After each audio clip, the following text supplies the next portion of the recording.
Il-Ministeru għall-Familja u s-Solidarjetà Soċjali wettaq kważi 85% tal-miżuri kollha assenjati lilu u li kienu mwiegħda fil-Budget 2020.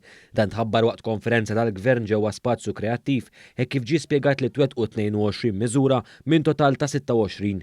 Din hija l-ogħla rata ta' implementazzjoni li qatt intlaħqet sa nofs is-sena. One News kellem mas-Segretarju Permanenti Mark Musu hekk kif elenka wħud mill-miżuri ewlenin li twettqu sa issa.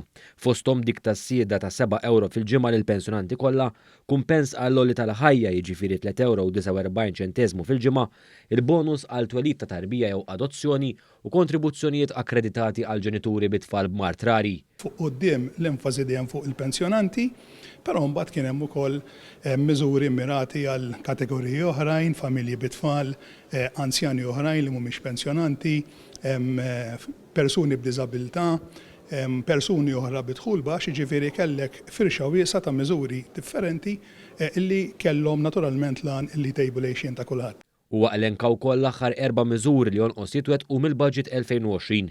Tnejn minnhom jikkonċernaw il-ħlasijiet tal-pagamenti lil dawk li sofrew inġustizzji fl-imoddi, fil-fatt nistgħu ngħidu li dawn se jkunu qegħdin jitħallsu fil-21 ta' Novembru li ġej, filwaqt li wkoll hemm żewġ miżuri oħrajn li jikkonċernaw il-persuni b'diżabilità, waħda li sa tkun qed titwaqqaf helpline għal persuni b'diżabilità fl-Aġenzija Support u l-oħra li l-istess Aġenzija Support sa tkun qed tmexxi taħriġ professjonali għal ħaddiema tagħha. Il-Ministru għall-Familja u s-Solidarjetà Soċjali Michael Falzon sostna li din iċ-ċifra pożittiva tmur jitfitu wkoll mar-rata ta' twettieq ta' 85% tal-miżuri soċjali mill-manifest elettorali tal-Gvern Laburista. Sa 7 xahar tas-sena diġà għalaqna 85 minn dak li huwa l-miżuri tal-budget u wkoll huwa sinifikanti wkoll li sal-istess żmien nitkellmu fuq 3 snin u ftit diġà għalaqna wkoll 85% mill-manifest elettorali.